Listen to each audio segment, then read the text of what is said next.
બોલો શ્રી સ્વામિનારાયણ ભગવાનની જય. શ્રી ગોપીનાથજી મહારાજની જય. શ્રી હરે કૃષ્ણ મહારાજની જય.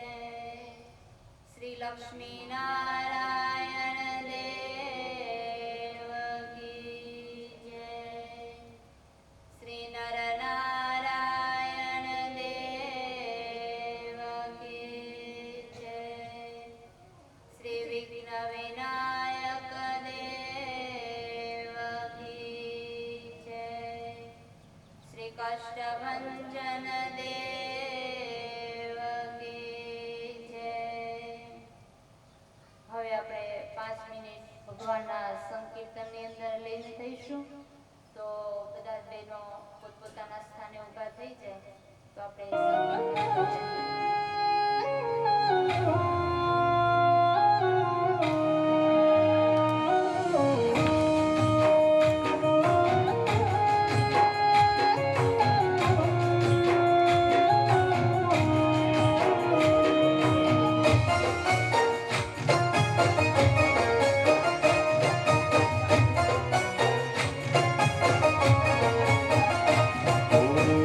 मन मंदिर मां तू एक छे घनश्याम। ओ मन मंदिर मां तू एक छे घनश्याम। मारू हૈયું पुकारे प्रीतम નું નામ।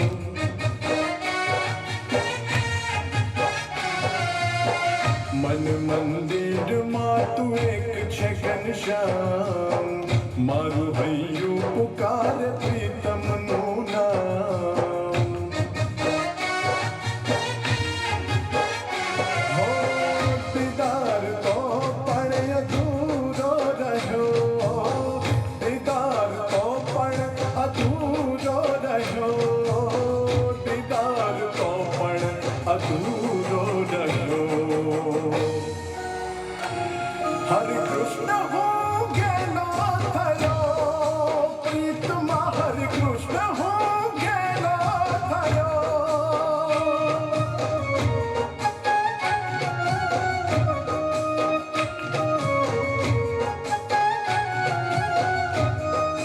प्रीतमा हरे कृष्ण हो गेलो थयो। प्रीतमा हरे कृष्ण हो गेलो थयो।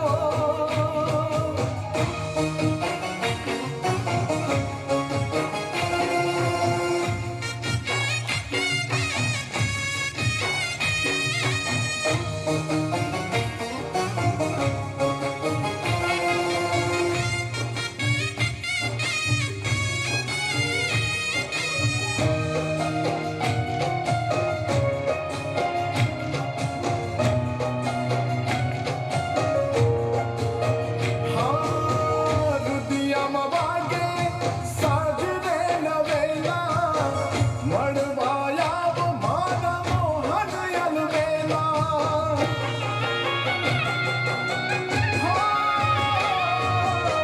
શેરી વળાવે હું તો ચોકરે પુરાવું। મંગળ ગીત ગાઈ તમને રીઝાવું।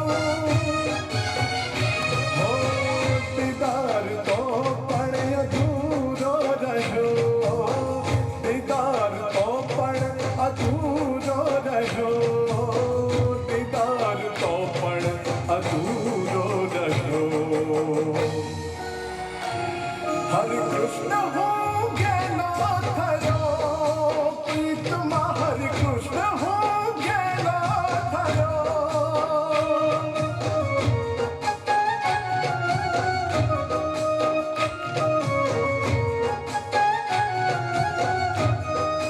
प्रीतमा हरे कृष्ण हो गेलो थयो। प्रीतमा हरे कृष्ण हो गेलो थयो।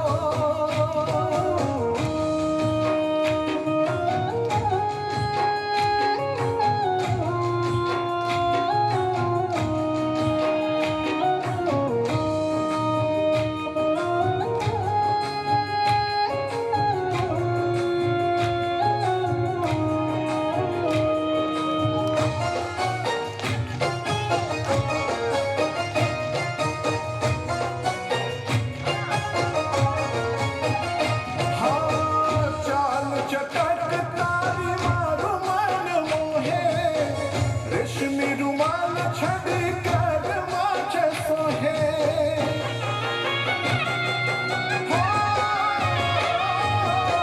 रूपनो બંધાણ તારા તરસ દીવાનો।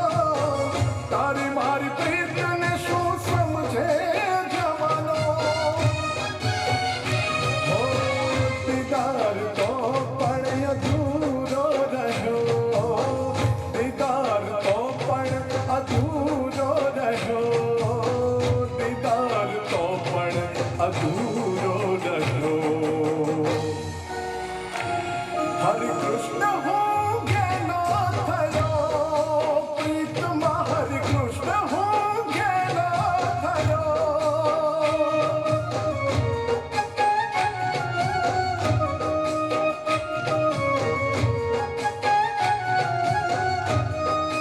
प्रीतमा हरे कृष्ण हो गेलो थयो। प्रीतमा हरे कृष्ण हो गेलो थयो।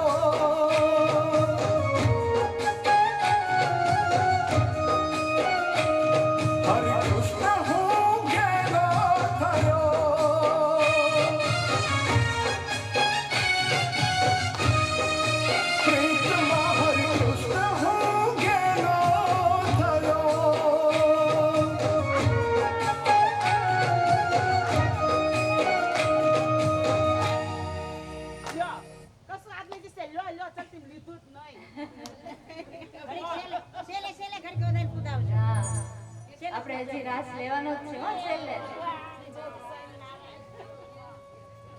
બોલે રામચંદ્ર ભગવાન કી જય.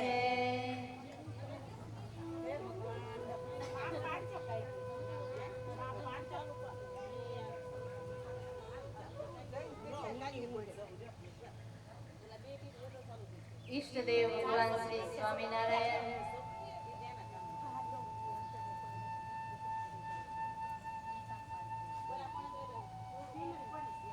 નિજ મંદિરમાં બિરાજતા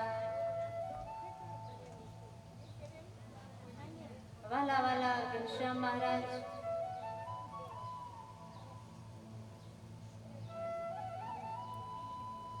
મારા ગુરુ સાંખ્યોગી શ્રી મેઘનાબેન,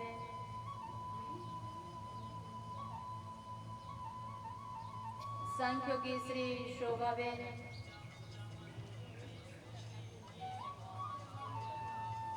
અને કુંડલી ગામના વાલા વાલા સર્વ હરિભક્ત બહેનોને ભાવથી જય સ્વામિનારાયણ.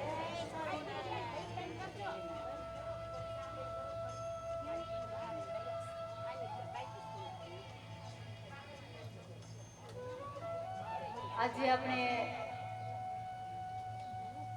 શ્રીમદ રામચરિત માનસના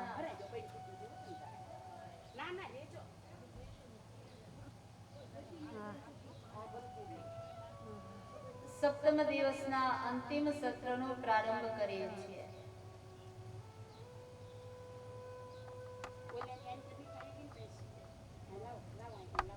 શ્રી તુલસીદાસજી આપણને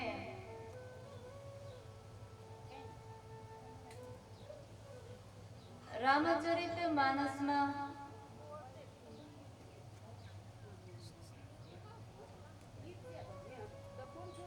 ડૂબકી લગાવી ભગવાન શ્રી રામના ચરિત્રોમાં તરબોળ કરી રહ્યા છે.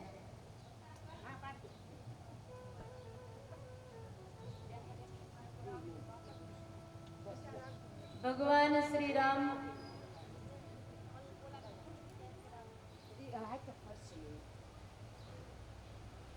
લક્ષ્મણજી, ભરતજી અને શત્રુઘ્નના જનકપુરીની અંદર લગ્ન સંપન્ન થયા છે.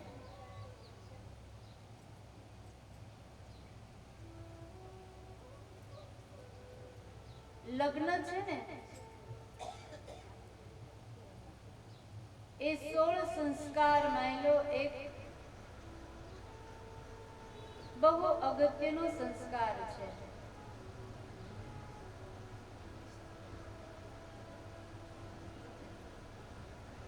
મનુષ્ય અવતાર ધારણ કરી અને જીવાત્મા ધર્મ, અર્થ, કામ અને છેલ્લે મોક્ષની પ્રાપ્તિ કરે છે. એ લગ્ન જીવનની અંદર મનુષ્ય જો ધારે ને તો ચારેય પુરુષાર્થ સિદ્ધ કરી શકે છે. બે આત્માઓનું મિલન છે. શરીર ભલે અલગ હોય પણ બંને આત્માઓ એક બને છે. એનો વ્યવહાર, બંને આત્માઓના વિચારો, પરિવાર એક બને છે.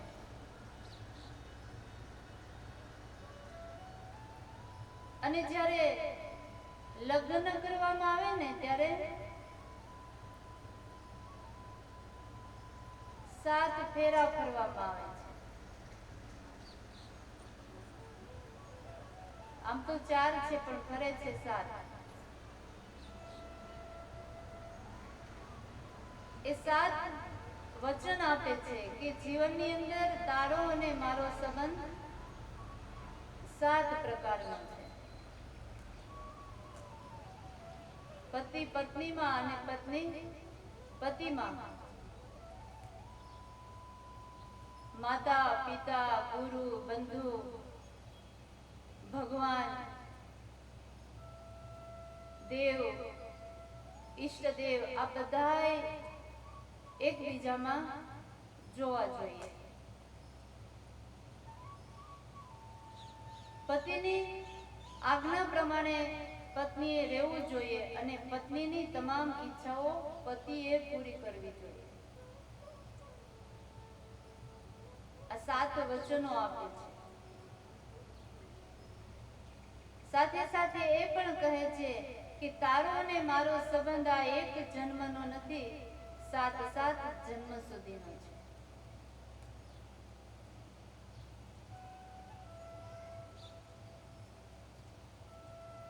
દશરથ મહારાજાને જ્યારે ચારે પુત્રોએ પત્નીઓ સહિત નમસ્કાર કર્યા ને, પગે લાગ્યા ને, ત્યારે દશરથ મહારાજાના મનમાં એમ થયું કે આજે મારા જેવો કોઈ ધન્ય ભાગ્યશાળી નથી. મારા 4 પુત્રોને પણ ધર્મ, અર્થ, કામ અને મોક્ષ મારા ચરણોમાં વંદના કરે છે.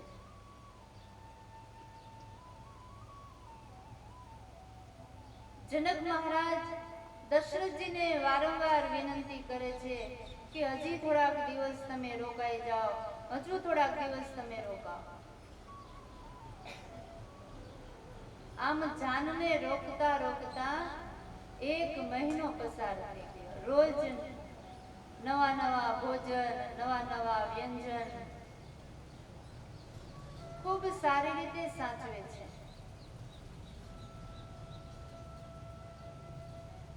દશરથ મહારાજાએ પછી જ્યારે રજા માગીને અને કહ્યું છે કે રામના માં કૌશલ્યા, કૈકેયી, સુમિત્રા ઘરે રાહ જુએ છે. આજે પણ એ સાઈડ ઉત્તર પ્રદેશની અંદર ક્ષત્રિયોમાં બહેનો જાનમાં નથી જતા, માત્ર પુરુષો જ જાય. એના લીધે કૌશલ્યાજી આદિ ત્રણેય માતાઓ રામની જાનમાં નથી ગયા, પણ રોજ રાહ જુએ છે કે આજે જાન આવે, કાલે આવે. મહિનાનો સમય પૂરો થઈ ગયો. દશરથ મહારાજાએ બહુ જ જ્યારે વિનંતી કરીને ત્યારે જનક મહારાજાએ ભારે હૈયે પોતાની 4 પુત્રીઓને વળાવી છે. સુનૈના દેવીએ પોતાની 4 પુત્રીઓને પોતાની પાસે બેસાડી અને કહ્યું છે કે હે પુત્રીઓ, સાસ સસુર ગુરુ સેવા કરહી. તારા સાસુ સસરા, તારા કુલગુરુ વશિષ્ઠ એની સેવા કરજે. વડીલોની આજ્ઞામાં રહેજે. જીવન છે સુખ દુઃખ, હર્ષ શોક, હાણ વૃદ્ધિ, જય વિજય, આ બધું થયા જ કરતું હોય છે. ત્યારે તું ધીરજ રાખજે.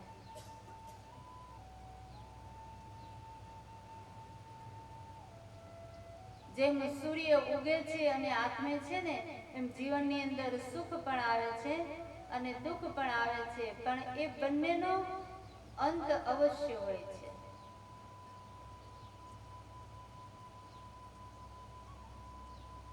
હે પુત્રીઓ, દુઃખ આવે ને ત્યારે કોઈને કહેવા ન બેસતી. પરમાત્માને પ્રાર્થના કરજે. એક ખૂણામાં બેસીને રડી લેજે, પણ પોતાનું દુઃખ ગાવા ન બેસતી. ઘણો બધો ઉપદેશ આપ્યો છે. દશરથ મહારાજા આજે જ્ઞાનના શિખર ઉપર બેઠા છે, પણ જ્યારે સીતાજીને વળાવવાનો સમય આવ્યો ને, તો નાનું બાળક રડે ને એમ રડી રહ્યા છે. આખા રાજમહેલની અંદર આજે જ્યારે 4 કન્યાઓ જઈ રહી છે ને, બધા રડી રહ્યા છે. દાસ દાસીઓ, રાણીઓ બધા રડે છે, પણ મહેલની અંદર રહેલા જે મેના, પોપટ એ આદિ પક્ષીઓ છે ને, એ રડી રહ્યા છે.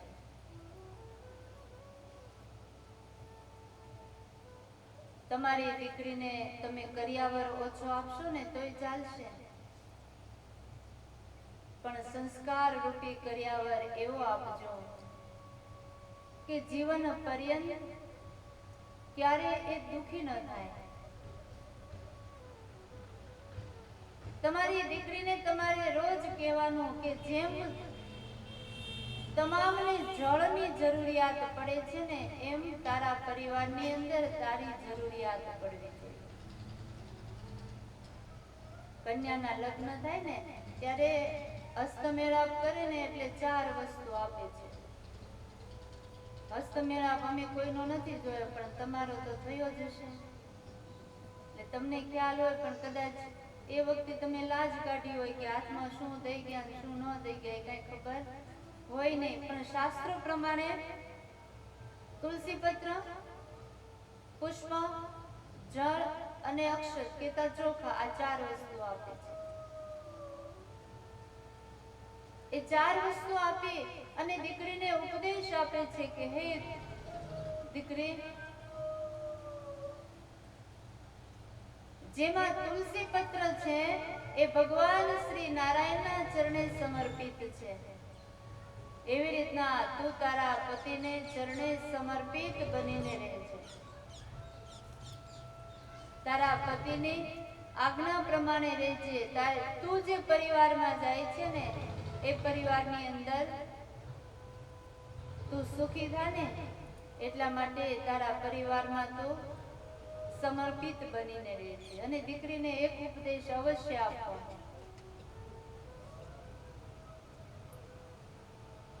કે અહીંથી પગલું બહાર એટલે તારે એવો સંકલ્પ કરવાનો કે હું જે પરિવારમાં જાઉં છું ને ત્યાં મારે બધાને સુખી કરવા છે. અને દીકરી જો સંકલ્પ લઈને જાય કે મારે ત્યાં બધાને સુખી કરવા છે તો પછી એને આખો પરિવાર રાજી રાખવા, સુખી રાખવા માટે પ્રયત્ન કરશે. પણ હવે દીકરી અહીંથી સંકલ્પ લઈને ગઈ છે કે સાસરે જાઓ એટલી વાર બતાવી દઉં કે હું કોણ છું.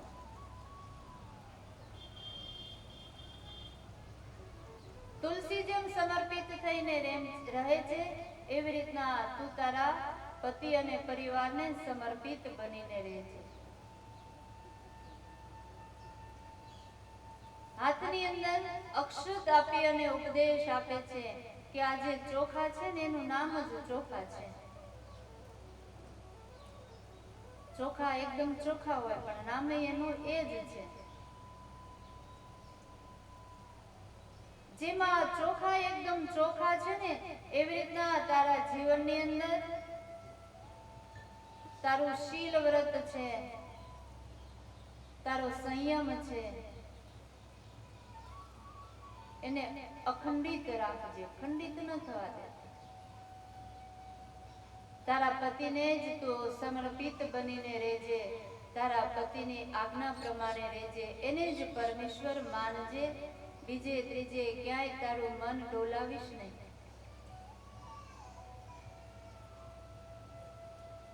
ફૂલ આપી અને કહે છે કે આ ફૂલને કોઈ સૂંઘે, કોઈ એને મસળી નાખે કે કોઈ એને પોતાના છોડથી જુદું પાડી દે છતાંય એ ફૂલ સુગંધ નથી મૂકતો.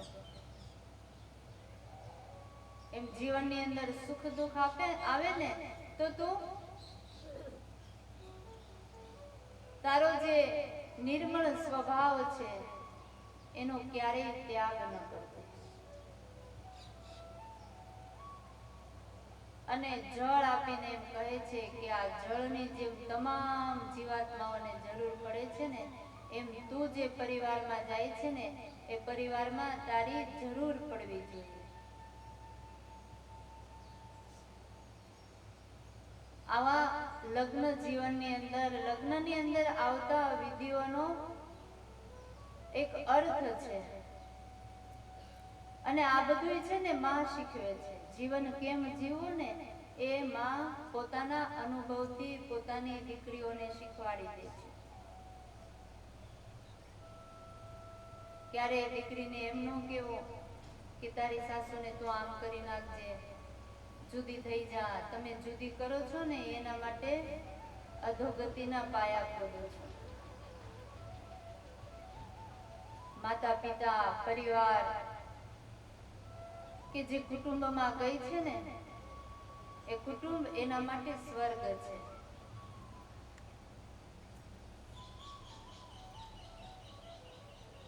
સુનૈનાજીએ સીતાજીને ખૂબ ઉપદેશ આપ્યો છે. સીતાજીએ રડતા રડતા કહ્યું છે, માં, તારા થકી હું સંસ્કાર પામીને જાઉં છું.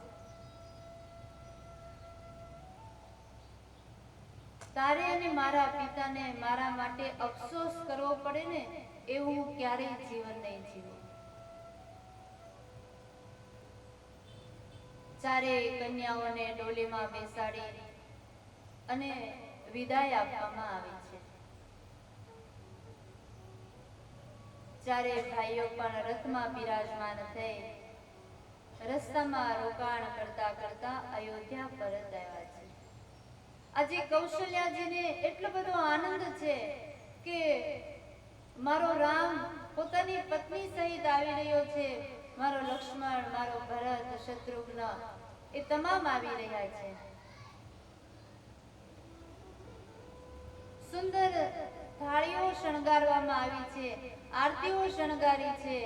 રામને વધાવવા માટે પુષ્પોની તૈયારી કરે છે. પુષ્પો તૈયાર કરે ત્યાં ચોખા ભૂલી જાય, ચોખાને તૈયાર કરે ત્યાં આરતી લેવાનું ભૂલી જાય. માં આવી ભાવ વિભોર બની છે.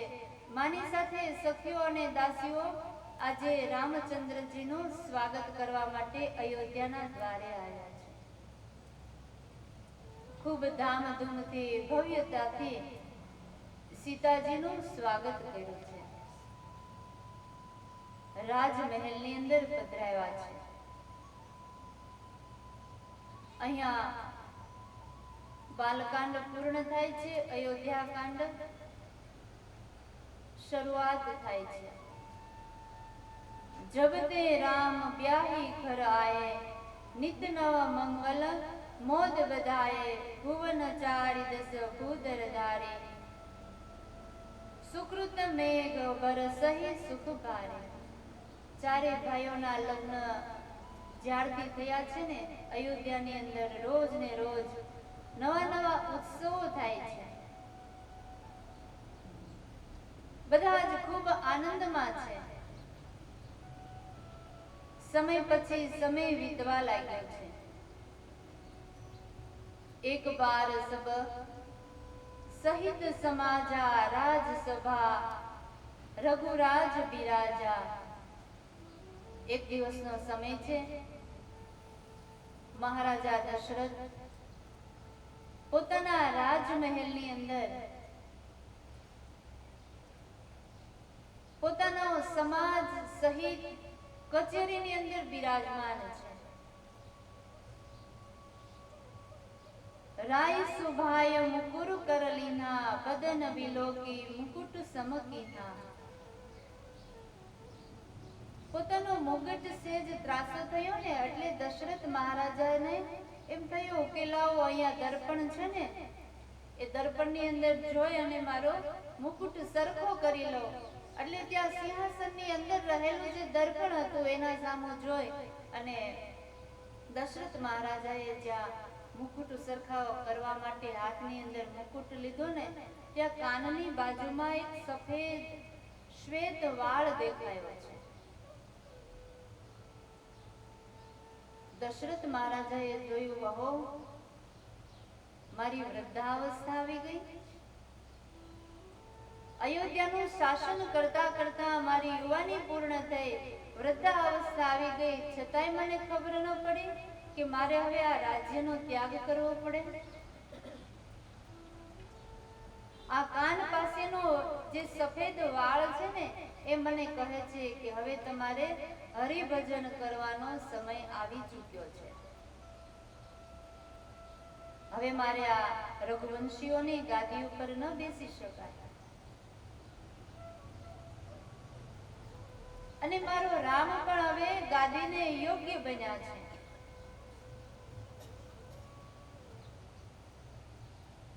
દશરથ મહારાજાએ તે જ દિવસે વશિષ્ઠ ગુરુને તેમજ પોતાના જે સચિવો હતા એને બોલાવી એક સભા કરી છે.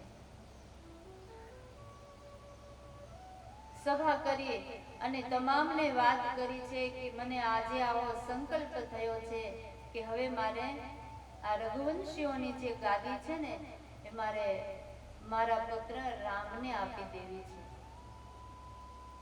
ગુરુદેવ, એવું શુભ મુહૂર્ત જોઈ આપો કે જે દિવસે હું મારા રામને અયોધ્યાનું શાસન સોંપી શકું. વશિષ્ઠ ગુરુએ દશરથ મહારાજાની સામે જોઈ અને કહ્યું છે કે મહારાજ, જે દિવસે તમે રામને ગાદી સોંપો ને એ જ દિવસ શુભ છે.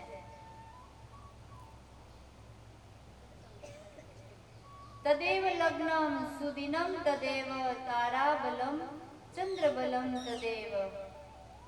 જે દિવસે તમે રામને ગાદી સોંપી દો તે જ દિવસ શુભ છે. અરે મહારાજ, ગુરુદેવ, જો એવું જોઈ ને તો મારે કાલે જ રામને આ અયોધ્યાની રાજ્ય સત્તા સોંપી દેવી છે. વશિષ્ઠ ગુરુએ કહ્યું છે કે જો રામનો રાજ્યાભિષેક કરવાનો સંકલ્પ તમે કાલે જ કર્યો હોય તો હવે રાજ્યાભિષેકની તૈયારી કરાવો. ગુરુદેવ, જે તૈયારી કરવાની હોય એ કયો. દશરથ મહારાજાને સામે જોઈ વશિષ્ઠ ગુરુ કહે છે કે જાઓ, નગરને વિશે આજ્ઞા આપો કે ઢોલ નગારા તાંસા શરણાઈઓના શંખ ધ્વનિ થવા લાગે. 108 કુવાના જળ લાવવામાં આવે, 108 નદીના જળ એકત્ર કરવામાં આવે, 7 સાગરના જળ પણ એકત્ર કરવામાં આવે. આટલા વૃક્ષો રોપાવો, આટલી કમાનો ખેંચાવો, મંડપની રચના કરાવો, પંચામૃત આદિ જે અભિષેકની સામગ્રીઓ છે એ તમામ તૈયારી કરાવો. દશરથ મહારાજા હર્ષ ઘેલા બન્યા છે. પોતાના જે અનુચરો હતા, સેવકો હતા, એને બોલાવીને કહ્યું છે કે જાઓ, ગુરુદેવની આજ્ઞા પ્રમાણે બધા જુદી જુદી તૈયારીઓ માંડો કરવા. અયોધ્યાની અંદર જાહેરાત કરી દો કે કાલે રામ રાજ્યાભિષેક છે. અને જ્યાં અયોધ્યાજનોએ રામ રાજ્યાભિષેક આ શબ્દ સાંભળ્યો ને, અયોધ્યાની તમામ પ્રજા ખુશ થઈ ગઈ છે કે મહારાજાને તો આજે સંકલ્પ થયો, પણ અમને તો ઘણા સમયથી એવો સંકલ્પ હતો કે અમારા રાજા રામ બને ને તો અમે ધન્ય બની જઈએ. અયોધ્યાની અંદર તૈયારીઓ થવા લાગી છે. બહેનો ઘરે ઘરે પોતાના ઘરોને સજાવવા માંડી છે, લીપવા માંડી છે. આશુપાલોના તોરણો બંધાવા લાગ્યા છે. ઘરની અંદર કળશોની સ્થાપના થવા લાગી છે. આંગણાની અંદર અત્તરના છંટકાવો થવા લાગ્યા છે. અયોધ્યાની અંદર દ્વારે દ્વારે આજે ફૂલના તોરણો બાંધવામાં આવ્યા છે. જાણે અયોધ્યામાં દિવાળી હોય એમ ચારે બાજુ દીપોની દીપમાળા પૂરવામાં આવી છે, રંગોળીઓ બનાવવામાં આવી છે. દશરથ મહારાજા પણ કાલે રામનો રાજ્યાભિષેક છે એટલે જે રાજમહેલ છે એને શણગારવા માટે સેવકોને આજ્ઞા કરી રહ્યા છે.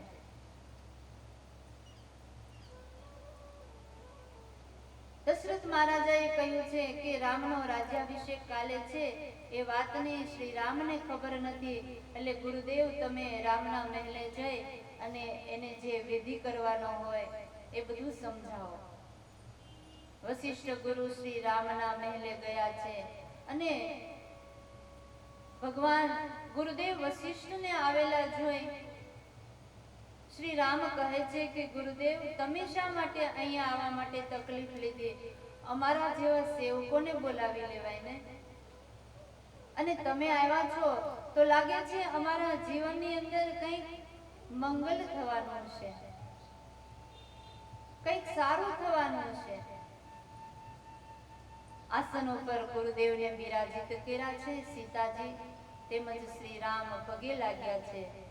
સીતાજીને આશીર્વાદ આપ્યા છે. શ્રી રામને કહ્યું છે, રામ, કાલે તમારો રાજ્યાભિષેક છે. મહારાજા દશરથે હમણાં જ નિર્ણય લીધો છે અને તમારે આવી રીતના સંયમ નિયમનું પાલન કરવાનું છે. પૃથ્વી ઉપર શયન કરવાનું છે, કાલે તમારે ફલાહાર કરવાનો છે. આ તમામ નિયમો સમજાવી દીધા છે. રામ રાજ્યાભિષેકની વાત સાંભળીને રામના મનમાં થયું કે અમે ચારેય ભાઈઓ સાથે જન્મા, સાથે યજ્ઞોપવિત પામ્યા, ચારે ભાઈઓ સાથે વિદ્યાભ્યાસ કર્યો, ચારે ભાઈઓના સાથે લગ્ન થયા, તો મને એકને જ કેમ રાજ્ય ગાદી પ્રાપ્ત થાય, ભરતને કેમ નહીં? તેમ છતાંય ગુરુદેવે આજ્ઞા કરી છે, એટલા માટે ગુરુદેવની આજ્ઞા પ્રમાણે નિયમોનું પાલન કરવા લાગ્યા છે. અયોધ્યાની અંદર આજે આનંદ ઉત્સવ થઈ રહ્યા છે. ચારે બાજુ લોકો નાચી રહ્યા છે કે કાલે અમારા રાજા રામ થવાના છે. આજે રામચંદ્ર ભગવાન આ પૃથ્વી લોક ઉપર આવ્યા ને એને 17 લાખ વર્ષ વીતી ગયા, છતાંય આપણે રામ રાજ્યની ઈચ્છા રાખીએ છીએ. તો જ્યારે રામ રાજ્ય કરતા હશે ત્યારે પ્રજા કેટલી સુખી હશે.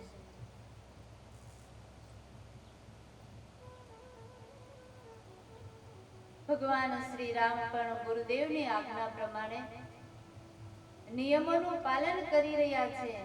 અયોધ્યાની અંદર આનંદ ઉત્સવ થાય છે, પણ સ્વર્ગની અંદર દેવતાઓને ચિંતા થઈ કે કાલે જો રામનો રાજ્યાભિષેક થશે ને તો પ્રભુ રામ રાજ્ય કાર્યની અંદર પરોવાઈ જશે, તો આપણું કાર્ય નહીં થાય. અસુરોનો વિનાશ કેમ કરશે? તમામ દેવતાઓએ સાથે મળી અને નિર્ણય કર્યો છે કે કાલે રામ રાજ્યાભિષેક ન થવો જોઈએ અને રામ વનવાસ થવો જોઈએ. મનુષ્યના જીવનની અંદર ક્યારે અને કઈ જગ્યાએ દુઃખ છુપાયેલું છે ને કોઈને ખબર નથી. બહુ જ મોટા સપના લઈ અને આપણે જીવનની અંદર આગળ વધતા હોઈએ છીએ, પણ એ સપના ક્યારે ચકનાચૂર થઈ જાય ને એનો સંકલ્પ પણ નથી કર્યો હતો.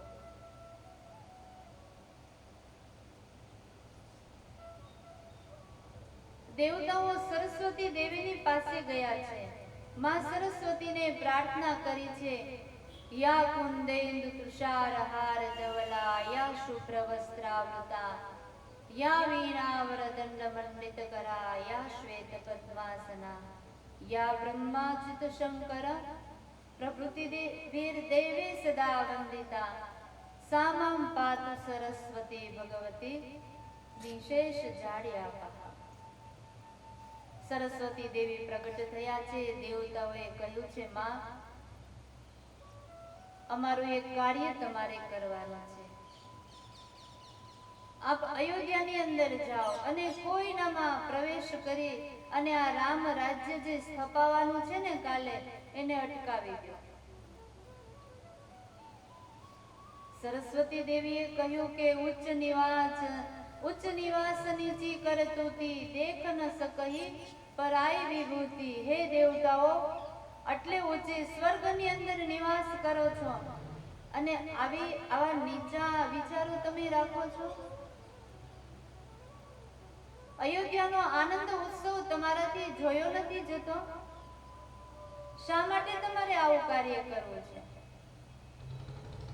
અને ત્યારે દેવતાઓએ કહ્યું કે જો રામ રાજ્યાભિષેક થશે તો રામ છે એ રાજ્ય કાર્યની અંદર વીંટળાઈ જશે, તો પછી અસુરોનો વિનાશ નહીં કરે, અને અસુરોનો જો વિનાશ નહીં કરે તો અમે તો દુખી જ રહેવાના છીએ. સરસ્વતી માતા કહે છે કે અરે દેવતાઓ, તમે અયોધ્યાની અંદર જઈ એક દીપક ન પ્રગટાવી શકો તો કાંઈ નહીં, પણ અયોધ્યાવાસીઓના આંસુથી જે પ્રગટાવેલા દીપકો છે એને શા માટે તમે ઓલવવા માંગો છો? દેવતાએ કહ્યું છે, માં અમારું એટલું કાર્ય તમે કરી આપો. સરસ્વતી માતાએ જોયું કે રામ રાજ્યાભિષેક ન થાય ને એ દેવતાઓની તો ઈચ્છા છે, પણ સાથે સાથે શ્રી રામની પણ ઈચ્છા છે. લાવો પ્રભુની ઈચ્છા પ્રમાણે હું કાર્ય કરું. માં સરસ્વતી આકાશ માર્ગે આવ્યા છે, જુએ છે આજે અયોધ્યાની અંદર આનંદ, ઉત્સાહ, ઉલ્લાસ. આખી અયોધ્યા, કોઈ જગ્યાએ રાસ લેવાય છે, કોઈ જગ્યાએ નૃત્ય થાય છે, કોઈ જગ્યાએ લોકો તૈયારી કરી રહ્યા છે. આનંદ ઉત્સાહથી તમામ લોકો ઝૂમી રહ્યા છે. દેવનગરી જેવી અયોધ્યા લાગી રહી છે. નવોઢાનું રૂપ ધારણ કર્યું છે. સરસ્વતી માતા વિચાર કરે છે કે નહીં નહીં, મારે આ અયોધ્યાના રંગમાં ભંગ નથી પડાવો, પણ જો એ કાર્ય હું નહીં કરું ને તો પાછું દેવતાઓનું કાર્ય નહીં થાય. વિચાર કરે કોના અંતરમાં પ્રવેશ કરો. જે અયોધ્યાની અંદર જન્મો છે, જેને સરયુ નદીનું જલપાન કર્યું છે, એનું અંતઃકરણ તો હું નહીં ફેરવી શકું, પણ કોઈનો જન્મ અયોધ્યામાં નથી થયો, જેને સરયુ નદીનું જલપાન નથી કર્યું, એવી કોઈ પણ સ્ત્રીમાં હું પ્રવેશ કરું. અને એ જ વખતે કઈ માની દાસી એ અગાશીમાં આટા મારી રહી હતી. સંધ્યાનો સમય છે. સરસ્વતી માતાએ વિચાર કર્યો કે અત્યારે તો બધાએ રામમય છે, એટલે હું કોઈનામાં પ્રવેશ નહીં કરી શકું, કોઈની બુદ્ધિ નહીં ફેરવી શકું, પણ આ મંથરા છે ને, મંથરા અગાશીમાં વિચરણ કરી રહી છે અને એના અંતરમાં રામનો નિવાસ નથી, એટલે સરસ્વતી માતાએ એ મંથરાની અંદર પ્રવેશ કર્યો છે અને એ મંથરાની બુદ્ધિ બગાડી. મંથરા નહીતર ઘેરથી આવે ને ત્યારે અયોધ્યામાં આનંદ ઉત્સાહ હતો, ત્યારે એને આનંદ હતો, પણ જેવા સરસ્વતી માતાએ એની બુદ્ધિ ફેરવીને એટલે મંથરાની આંખમાંથી ઈર્ષાના દોર છૂટ્યા છે. આ ચારે બાજુ આનંદ ઉત્સાહ, નગારા, ઢોલ, શંખ ધ્વનિ આ બધું વાગી રહ્યું છે. શેના માટે વાગે છે? ફટાફટ અગાશીમાંથી નીચે ઉતરી રાજમહેલની અંદર જે દાસ દાસીઓ ચારે બાજુ તૈયારીઓ કરી રહ્યા હતા, એને જઈ અને મંથરા પૂછવા લાગી કે આ બધી રાજમહેલની અંદર શેની તૈયારી છે? આ નગરમાં ઢોલ વાગી રહ્યા છે, દીપમાળા પુરાઈ રહી છે, લોકો નાચી રહ્યા છે, શું કોઈનો જન્મદિવસ છે? કોઈ શ્રેષ્ઠ વ્યક્તિ પધારવાના છે? દાસીઓ હસતી હસતી કહે છે, અરે મંત્રી, તું તો સાવ ભોળી રહે. આજ સવારથી અયોધ્યાની અંદર આટલો બધો આનંદ ઉત્સાહ ચાલી રહ્યો છે ને તને ખબર નથી કે શેની તૈયારી ચાલી રહી છે? રામ રાજ્યાભિષેકની તૈયારી ચાલી રહી છે. કાલે આપણા રામ છે ને એ આપણા રાજા બનવાના છે. મંથરા કહે છે, રામ રાજા બનવાના છે? આ બધું કોણે નક્કી કર્યું છે? અરે અવધપતિએ નક્કી કર્યું છે અને રામ રાજા બનવાના છે. આ વાત જ્યાં મંથરાએ સાંભળીને અંતરમાંથી ઈર્ષાના દોર મેંડા છૂટવા, અંતર બળવા લાગ્યું. વિચાર કરે છે કે રામ રાજા બની જ ન શકે, એવું મારે કરવું છે. એટલે હાથની અંદર લાકડી છે અને એ મંથરા કૈકેયીના રાજમહેલમાં આવી છે. એક પણ શબ્દ બોલતી નથી. કૈકેયી મહારાણીએ કહ્યું છે કે મંથરા કેમ કઈ બોલતી નથી? આવી ત્યારની ચૂપ બેઠી છે. રાજમહેલમાં કઈ થયું છે? મહારાજા દશરથજી અને મારા રામ બંને કુશળ તો છે ને? ત્યારે મંથરા બોલી કે હા, અત્યારે આખા રાજમહેલમાં રામ સિવાય બીજું કોઈ કુશળ છે જ નહીં. કૈકેયી કહે છે તો સારું, પણ તું આવું આડું અવળું કેમ બોલે છે? મંથરા કહે છે કે હવે તો હું ગમે તે બોલીશ ને એ તમને આડું અવળું જ લાગે છે. કઈ કઈ કહે છે કે હા મને લાગે છે લક્ષ્મણે તને મારી હોય, તારી જીભ બહુ લાંબી છે ને એટલે જેમ તેમ બોલતી હશે, સારું કર્યું તને લક્ષ્મણે મારી.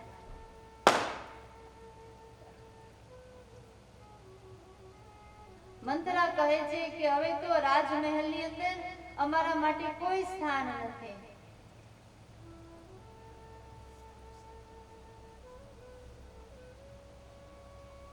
અને હું ગમે તે બોલું તે તમને ઈર્ષામય જ લાગે છે. હવે આ કઈ કઈ છે ને એ કઈ કઈ ના પિતા કઈ કઈ મહારાજા કઈ કઈ દેશના પુત્રી હતા. અને એ કઈ કઈની માતા એટલી બધી હઠી હતી કે જેવો હઠીલો સ્વભાવ કઈ કઈનો હતો. કઈ કઈના પિતા પશુ અને પંખીઓની ભાષા જાણતા હતા, કારણ કે જંગલમાં કોઈ સાપ હતો, એ સાપ દેવતાઈ સાપ હતો અને કોઈ પારાદીને મારી રહ્યો હતો ને ત્યારે એ સાપની રક્ષા કઈ કઈના પિતાએ કરેલી. એટલે સાપને થયું કે મારી રક્ષા કરી છે એટલે આને હું એવી વિદ્યા આપું કે પશુ પક્ષીની ભાષા સમજી શકે,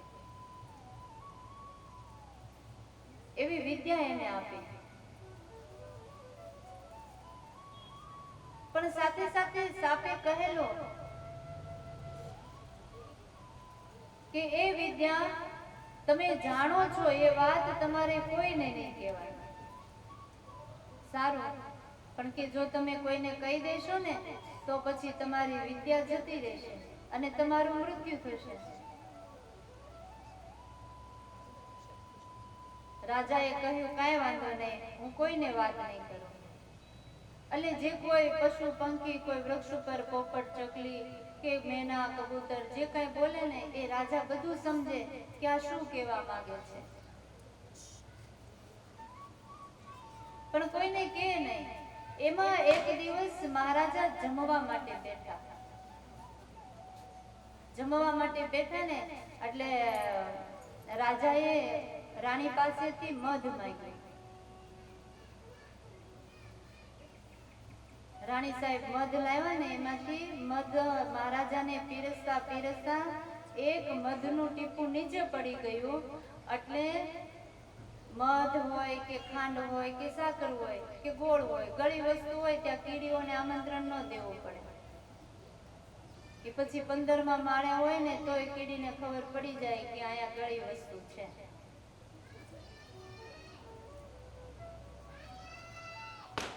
એટલે જેવું મધ ઢોળાયું ને એટલે એક કીડી આવી. કીડીએ મધ ચાટ્યું એટલે ખ્યાલ આવી ગયો કે આ મધ બહુ મીઠું છે. એટલે કીડીએ પછી પોતાની જ્ઞાતિની બીજી જે કીડીઓ હતી ને એને સાદ પાડ્યો કે ચાલો બધાએ મધ ખાવા, અહીંયા તો બહુ મીઠું મધુરું મધ છે, બધા મધ ખાવા માટે આવો. એટલે સાદ પાડ્યો ને એની ભાષા રાજા સમજતા હતા. એટલે રાજા ખડખડાટ હસી પડ્યા. જેવા રાજા હસ્યા ને એટલે તરત રાણીએ કહ્યું કે હસવું શેનું આવે છે? રાજાએ કહ્યું કાંઈ નહીં. જે હસવું આવતું હોય ને એ કયો, તમને મારું હસવું આવે છે? રાજા કે ભાઈ રાણી તમારું મને કેમ હસવું આવે? તમે કોઈ એવી ક્રિયા કરી નથી તો તમારું હસવું મને કેમ આવે? તો તમે હસો છો શા માટે? હવે જો રાજા એમ કે આ કીડીઓ બધી કીડીઓને બોલાવે છે અને એ ભાષા હું સમજુ છું તો રાજાનું મૃત્યુ થઈ જાય. અને જો ન કે તો તે દિવસે રાણી રીસાયા કે તમે મારું જ હસ્યા છો, મને જોઈને જ હસ્યા છો અને તમે મને વાત નથી કરતા. રાજાએ કહ્યું કે તમારું હું નથી હસ્યો. ઘણું બધું સમજાવવા છતાં રાણી સમજવા તૈયાર નથી અને રાણી રીસાઈને બેસી ગયા. ઘરની અંદર રાણી કંઈ કામ ન કરે, જમે નહીં. 2 થી 3 દિવસ વીતી ગયા કે તમે હસ્યા શા માટે એ જ્યાં સુધી નહીં કહો ને ત્યાં સુધી હું ભોજન નહીં કરું. રાજાએ વિચાર કર્યો કે આ હઠી છે, માનશે નહીં, મારે અહીંયા નથી કેવું, કૂવાને કાંઠે લઈ જઈને કહું ને પછી ભલે મારું ત્યાં મૃત્યુ થઈ જાય, આને જાણવું જ છે. છતાં એક દિવસ રાણીને સમજાવ્યા કે જાણવામાં બહુ મજા નથી, જાણીને તમે બહુ દુઃખી થશો, તમારા દુઃખનો અંત નહીં આવે, એની કરતા ન જાણો ને એ જ સારું છે. રાણીએ કહ્યું જે થવાનું છે ને થશે, પણ તમે હસ્યા શા માટે એ મને કહો. અને અમુક હઠ છે ને બહુ પ્રખ્યાત છે, બાળ હઠ, યોગી હઠ, સ્ત્રી હઠ, ઘોડા હઠ, મકોડા હઠ. આ પાંચને તમે ગમે એટલું સમજાવો નહીં, સમજે જ નહીં. રાજા રાણીને લઈ બગીચામાં ગયા. બગીચામાં જઈ અને રાણીને સમજાવ્યા કે તમે માની જાઓ, આ છેલ્લી વાર હું તમને કહું છું. છતાંય રાણી ન સમજ્યા. એટલે રાજાએ વિચાર કર્યો કે આની સાથે આવી રીતના જિંદગી જીવવી એની કરતા કેવા દે ને, ભલે મારું મૃત્યુ થઈ જાય. આ વાત ત્યાં કુવા કાંઠે રહેલો બકરો હતો ને એ સાંભળી ગયો કે રાજા આજે રાણીને વાત કરવા તૈયાર થયા છે, અને જો રાણીને વાત કરશે ને એટલે રાજાનું મૃત્યુ થઈ જશે, કે કીડી શું બોલી હતી એ વાત કરશે એટલે. અને એ જ વખતે એ બકરાની સાથે રહેલી જે બકરી હતી ને એને કહ્યું મારે લીલું ઘાસ ખાવું છે. એટલે બકરાએ કીધું કે કયું લીલું ઘાસ ખાવું? તું કે આ કૂવાની અંદર જે ઉગ્યું છે ને, કૂવામાં ફરતું ઉગ્યું હોય ને એ મારે લીલું ઘાસ ખાવું છે. અને બકરાએ જે બકરીને શિંગડીએથી ઉલાળી કે બદમાશ, તારે મને મારી નાખવો છે? હું કૂવામાં ઘાસ લેવા માટે જાઉં એટલે હું કૂવામાં પડી જાઉં, તારું ઘાસ આવે કે ન આવે, મારે તો મરવાનું ને. આ રાજા મૂર્ખ છે, હું મૂર્ખ નથી કે મરવા તૈયાર થાવ. અને એટલી બકરીને શિંગડેથી ઉલાળીને બકરી બે બે કરતી કે નથી ખાવું, મારે ઘાસ નથી ખાવું, મને મૂકી દો. અને રાજાએ જ્યાં વાત પેલા બકરાની સાંભળીને ભાષા સમજતા હતા, રાજાએ રાણીને કીધું આ નીચે ઉતરો તો રથમાંથી. જેવા નીચે ઉતર્યા અને રથના જે ઘોડા હતા એને મારવાની જે ચાબુક હતી ને લઈ અને માંડ્યા મારવા. એટલી મારી રાણીને કીધું જાણવું છે? રાણી કે નહીં નહીં, હવે નથી જાણવું છે, હજી તમને મારી. અને ચાબુકથી રાણીને એટલી મારી રાણી કે હવે કોઈ દિવસ કાંઈ પણ વાત મારે જાણવી નથી. અને કઈ આ રાણીની દીકરી હતી, એની માના ગુણ કઈની અંદર હતા.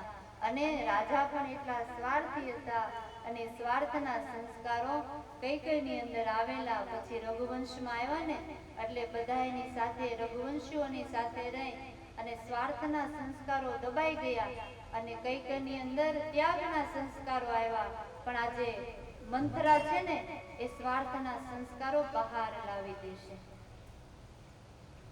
મંથરા કહે છે મહારાણી, આ રાજમહેલની અંદર આજે રામ સિવાય બીજું કોઈ કુશળ નથી. કઈ કહે છે તું શું કહેવા માંગે છે? મહારાણી, તમારા લાડલા રામને મહારાજા કાલે રાજ્ય શાસન સોંપવાના છે અને રામ રાજા બનવાના છે. આ વાત સાંભળી કઈ એટલા બધા આનંદમાં આવી ગયા, નાચવા લાગ્યા છે, આનંદ ગેલા થઈ. અને કઈ મંથરાની પાસે જઈ અને મંથરાને કહે છે કે મંથરા, આજે તે મને આ સમાચાર આપ્યા ને, મને એમ થાય છે કે મારા પ્રેમથી તને હું નવરાવી દઉં. રાજવીને હું ઘણા સમયથી કહેતી હતી કે રામને રાજા બનાવો, રામને રાજા બનાવો. ભગવાનને પણ હું ઘણા સમયથી પ્રાર્થના કરતી હતી કે કઈ નહીં કુખે તે રામ જેવો પુત્ર આપ્યો, એના બદલે રામ મારા કુખે જન્મ્યા હોત તો. કઈ મને એમ થાય છે કે તને મારી આંખમાં મઢી લઉં, મારો પ્રાણ તને આપી દઉં. મંથરા જોઈ રહી છે કે હું કેવા કંઈક માગું છું અને કઈ કઈ બીજું કંઈક સમજે છે.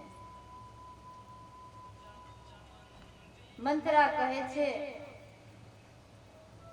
કે આ સમાચાર સાંભળી અને નાચવાની કોઈ જરૂર નથી, આટલા બધા આનંદિત થવાની પણ કોઈ જરૂર નથી. રામ રાજ્યાભિષેક થવાનો છે એ વાત કેટલા દિવસથી થાય છે તમને ખબર છે? કઈ કઈ કહે છે ના, રાજવી રોજ મારા મહેલે આવે છે પણ કઈ વાત નથી કરતા, કદાચ આજકાલમાં જ નક્કી થયું હોય. મંથરા કહે છે આજકાલ નહીં, 14 દિવસથી નક્કી થયું છે કે રામનો રાજ્યાભિષેક કરવો. રાજવી રોજ તમારા મહેલે તમારી સેવા સ્વીકારવા આવે, તેમ છતાંય તમને વાત નથી કરી. આ રામ રાજ્યાભિષેક થવાનો છે ને એ બહુ જ કપટ ભર્યું કાર્ય છે.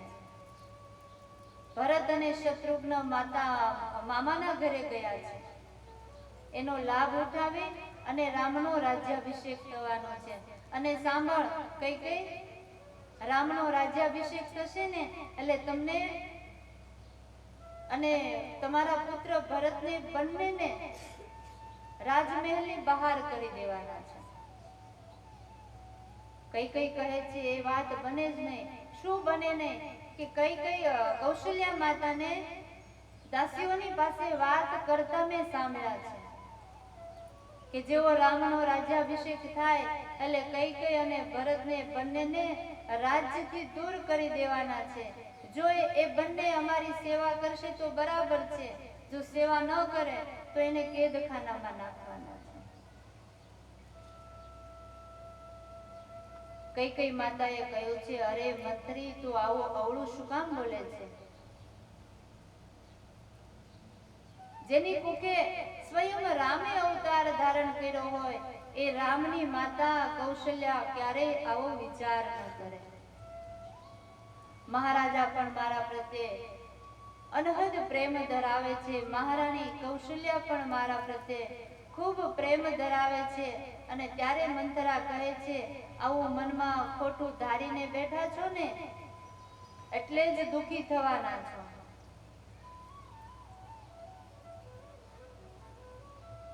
મહારાજા દશરથ પણ તમારી સાથે કપટ રાખે છે અને તમારી સાથે કપટ રાખે છે ને એટલે મહારાજા દશરથ પણ મન મેલા છે.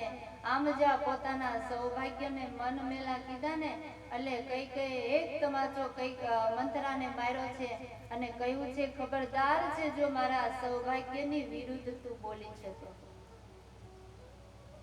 એક પણ શબ્દ ન બોલી, અને જો હવે બોલીશ ને તારી જીભ ખેંચી લઈશ. એક તમાચો માર્યો ને એટલે સ્ત્રી ચરિત્ર કરતી પેલી મંથરા છે ને એ પૃથ્વી ઉપર પડી અને પૃથ્વી ઉપર પડતાની સાથે રડવા લાગી છે.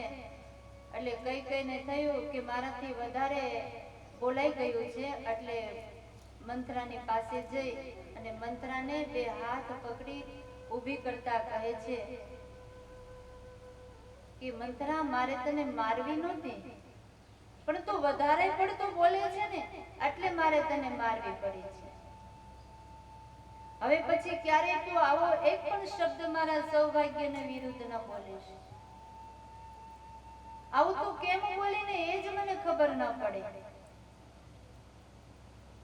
ત્યારે મંથરા કહે છે કે હું તમારા હિત માટેની વાત કરવા આવી હતી અને તમે મને તમાચો માર્યો. મને ખ્યાલ આવી ગયો છે કે તમારી કોઈ ખુશામત કરે ને એ જ તમને વાલા લાગે છે, કોઈ હિતની વાત કરે ને એ તમને વાલા નથી લાગતા. તમને તો આ તમારો મહેલ, આ તમારી આ પથારી, આ રાજકુટુંબ એ જ સારું લાગે છે. તમારી સાથે કેવું કપટ થવાનું છે ને એ તમને ખબર નથી. કઈ કઈ કહે છે પણ મંથરા તું શું કહેવા માંગે છે? કઈક મંથરા કહે છે સાંભળો, રામ રાજ્યાભિષેક થવાનો છે ને એની પાછળ તમારા માટે બહુ મોટું ષડયંત્ર રચાઈ રહ્યું છે.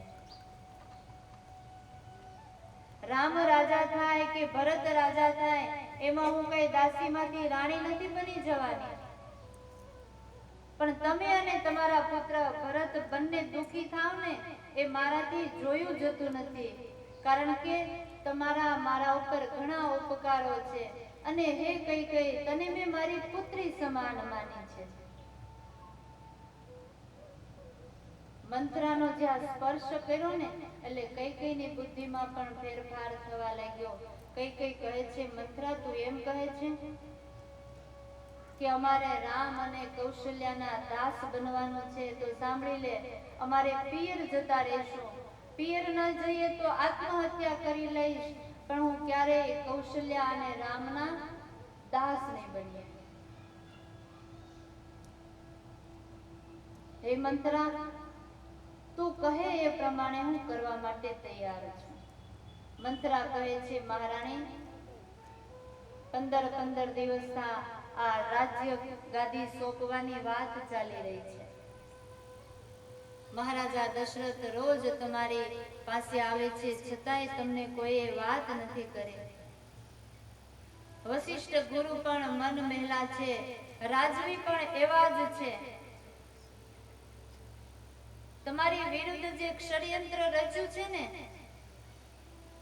એક ષડયંત્રને લીધે આપણે આજે એનું ફળ એના હાથમાં આપી દેવાનું છે. આજે રાત્રિના સમયે જ્યારે રાજવી આવે ને, એની પહેલા તમે કાળા વસ્ત્રો ધારણ કરી અને કોપ ભુવનમાં જતા રહો. પહેલાના યુગમાં એવું હતું કે રાજાને અનેક રાણીઓ હતા. પછી કયા રાણીને કેવું મન દુઃખ હોય એ રાજાને કેમ ખબર પડે? રીસાઈને પોતાના જ રાજમહેલમાં રહેતા હોય તો પછી રાજાને ખ્યાલ ન આવે. એટલે પછી રાજાઓ એવું કરતા કે એક એવો મહેલ જ રાખતા અને એની ઉપર બધા રાજમહેલની અંદર ઉપર સફેદ ધજા ફરકતી હોય, પણ જે ગોપ ભુવન હોય ને એની ઉપર કાળી ધજા ફરકતી હોય. અને રાણી ત્યાં જઈને બેસે ને આખા દિવસમાં એક સમય નક્કી કર્યો હોય કે રાજાએ ત્યાં આંટો મારવો કે જોવો કોઈને મન દુખતો નથી ને. એમ અયોધ્યાની અંદર પણ આવો એક કોપ ભુવન હતો જે ક્યારેય ખુલ્યો જ નહોતો. દશરથ મહારાજા પોતાના રાણીઓને એટલા પ્રસન્ન રાખતા હતા જે ક્યારેય ખુલ્યો ન હતો. પણ આજે મંથરાના કહેવાથી કૈકેયીને કોપ ભુવનમાં જવું છે ને, એટલે કોપ ભુવન આજે ખુલ્યો છે. જૂના મેલા ગેલા કાળા કપડા પહેરી અને કૈકેયીએ કોપ ભુવનની અંદર પ્રવેશ કર્યો છે. સાંજનો સમય થયો. મહારાજા દશરથ રામ રાજ્યાભિષેકની તમામ તૈયારીઓ પૂર્ણ કરી કૈકેયીના રાજમહેલ તરફ આવ્યા છે. મનમાં ઉત્સાહ છે, વિચારે છે કે હમણાં જઈ અને કૈકેયીને વાત કરીશ ને કે કાલે સવારે રામનો રાજ્યાભિષેક છે, એટલે કૈકેયી એટલી બધી આનંદિત થશે, નાચવા લાગશે. આવા વિચારો કરતા કરતા રાજવી કૈકેયીના રાજમહેલની અંદર પ્રવેશ કર્યો છે. ત્યાં મંત્રા દ્વાર ઉપર જ ઊભી હતી. મહારાજા દશરથે પૂછ્યું છે કે રોજ જ્યારે હું રાજમહેલની અંદર પ્રવેશ કરું ને ત્યારે કૈકેયી મહારાણી મને લેવા માટે સામે આવે છે, આજે કેમ મહારાણી દેખાતા નથી? મંત્રાએ કહ્યું છે કે કોપ ભુવનમાં ગયા છે. જ્યાં કોપ ભુવન નામ સાંભળ્યું ને, દશરથ મહારાજાના પગ મેંડા લડખડિયા લેવા. કોપ ભુવનમાં અને ઈર્ષા હંમેશા છે ને કોપ ભુવન જ બતાવે. જીવનમાં ઈર્ષા હોય ને તો ઈર્ષા કાઢી નાખવી. ઈર્ષાવાન પોતે તો દુખી થાય પણ બીજાને દુખી કરે. પોતે તો શાંતિથી ન જીવે, બીજાને શાંતિથી જીવવા ન દે. મહારાજે તો દ્રષ્ટાંત આપ્યું કે અર્ધ બળેલા કાષ્ઠની જેમ ધૂંધવાયા કરે. કાષ્ઠ હોય ને લાકડું, એને સરખો અગ્નિ ન લાગ્યો હોય, થોડોક લાગ્યો હોય એટલે એમાંથી ધુમાડો નીકળે પણ સળગી ન શકે. એમ ઈર્ષાવાળા હોય ને એ પોતે સળગે ને બીજાને પણ સળગાવે. અરે મંથરા, આજના શુભ દિવસે કૈકેયી મહારાણી કોપ ભુવનમાં કેમ ગયા છે? મંથરા કહે છે, મને શું ખબર, રાણીઓ કંઈક રીસાય અને અમને શું, દાસીઓને થોડી વાત કરે. સવારની હું કઈ મહારાણીની સેવામાં જાઉં છું ને, ત્યાં તો મને ધક્કો મારી અને બહાર કાઢી મૂકે છે, મારું અપમાન કરે છે. ખબર નહીં એના મનમાં શેનો ગુસ્સો આવ્યો છે. કોપ ભુવનના દ્વારે આવ્યા ને ત્યારે મહારાજા દશરથને થયું કે ભલે ને રીસાઈને બેઠા, મારે કાંઈ અત્યારે કોપ ભુવનમાં નથી જાવું. પણ થયું નહીં, હમણાં જ હું કઈને મનાવી અને કોપ ભુવનમાંથી બહાર લાવું છું. કોપ ભુવનમાં ગયા છે, અંદર જોયું સર્વત્ર અંધકાર છે. સર્પીની જેમ ફૂફાડા મારતી હોય એમ ક્રોધાન્વિત થઈ અને મહારાણી કઈ આજે ફૂફાડા મારી રહ્યા છે, એક પણ શબ્દ બોલતા નથી. અને ત્યારે દશરથ મહારાજા બાજુમાં બેસી કઈનો હાથ પકડી અને કહે છે કે હે તું રાની રીસાની. આમ જ્યાં હાથ પકડીને કહ્યું ને કે મહારાણી, શા માટે તમે રીસાયા છો? અને એવો હાથનો ધક્કો માર્યો કે જેમ ખીજાયેલી નાંગણના પૂંછડા ઉપર કોઈએ પગ મૂક્યો હોય અને દર્શ દેવા ઊભી થાય, એવી રીતના આજે કઈ છે ને એ પોતાના સૌભાગ્યનો તરછોડ્યા છે. દશરથ મહારાજા કહે છે કે કઈ આજે કોપ ભુવનમાં શા માટે આવી છે? તારા મનમાં શું દુઃખ છે? તારી જે ઈચ્છા હોય તે માંગી લે, તારી હું તમામ ઈચ્છા પૂરી કરીશ. પણ આ ઊભી થા, સુંદર વસ્ત્ર આભૂષણ ધારણ કર અને રાજમહેલની અંદર આવ. મારે તને એક વાત કહેવી છે. ત્યારે કઈ કહે છે, તમારી એક પણ વાત સાંભળવાની મને કોઈ ઈચ્છા નથી. દશરથ મહારાજા કહે છે, અરે કઈ ગજગામિની, સુમુખી, સુલોચને, કે અરે તારી આંખો જોઈ અને મને કાયમને માટે તૃપ્તિ થતી હતી. તારી ચાલ જોઈ અને હું જોયા જ કરતો હતો, અને આજે તું શા માટે રીસાણી છો? તારા ક્રોધનું કારણ કહે. તારું કોણે અહિત કર્યું છે? તારું કોણે અપમાન કર્યું છે? જેને તારું અહિત અને અપમાન કર્યું હોય ને એનું હું માથું ઉતારી લઈશ. તું કહેતી હો તો એને હું દેશવટો આપી દઈશ. અને તને તો ખ્યાલ છે કે તારાથી વધારે મને કોઈ પ્રિય નથી. તારું મુખ જેમ ચકોર જેમ ચંદ્રને જોયા કરે એમ હું તારું મુખ જોયા કરું છું. તારી જે ઈચ્છા હોય તે માગી લે. અને ત્યારે કઈ કહે છે કે મારે તમારી પાસેથી કંઈ જ માંગવું નથી, અને તમે આપી પણ શું શકો? મારા બે વરદાન બાકી છે ને એ તમે નથી આપતા. મારા જે લેણાના વરદાન બાકી છે ને એ તમે નથી આપતા, તો બીજું તો શું આપી શકશો? દશરથ મહારાજા આજે રામને ભૂલ્યા છે અને કામ યાદ આવ્યો છે, જેના કારણે કઈનું માથું પોતાની ગોદમાં લઈ અને કઈના હાથ પકડી અને કહે છે, અરે રાણી, તું જે માંગીશ ને એ આપવા તૈયાર છો, પણ તું વસ્ત્ર ધારણ કરી લે, આભૂષણો ધારણ કરી અને મારી પાસે આવ. તને તો ખ્યાલ છે ને, રઘુકુલ રીતિ સદા ચલી આયે, પ્રાણ જાયે અરુ બચન ન જાયે. આજે રઘુવંશની અંદર તો આવી છે, તને ખ્યાલ છે, રઘુકુલની રીતિ છે કે જે માગે ને એને અવશ્ય મળી જાય છે. કદાચ પ્રાણ જતા રહે ને તો પ્રાણ જવા દે, પણ એની ઈચ્છા પૂર્ણ કરે છે. કઈ સુંદર વસ્ત્રો ધારણ કરી અને મહારાજા દશરથની પાસે આવી અને કહે છે, મહારાજ,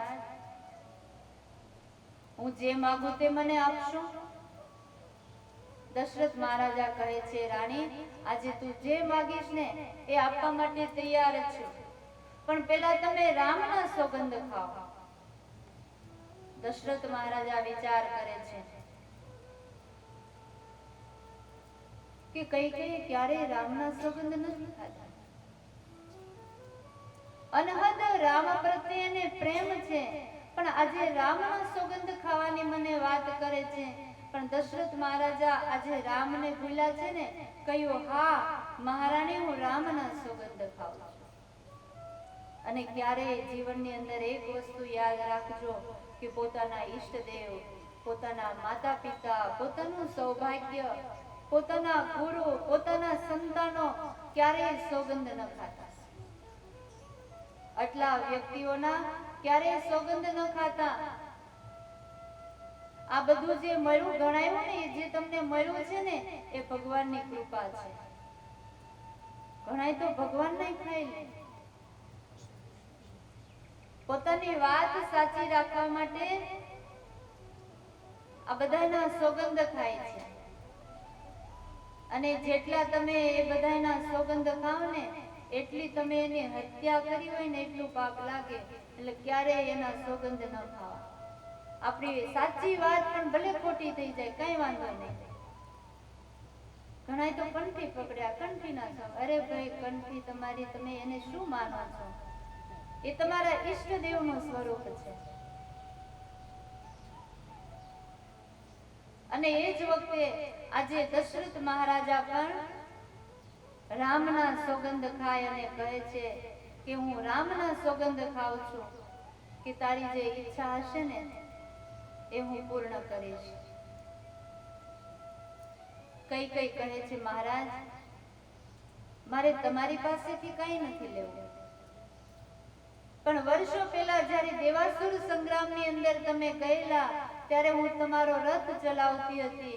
અને દેવાસુર સંગ્રામની અંદર તમને અસુરોનો બાણ વાગેલું હતું. અને રથની દૂસરી જ્યારે તૂટવાના સમયમાં હતી ને, ત્યારે મારી આંગળી રાખી અને રથની દૂસરી મેં સાચવી હતી. અને રથને લઈ અને હું સંગ્રામની બહાર આવી અને તમારા પ્રાણની મેં રક્ષા કરી હતી.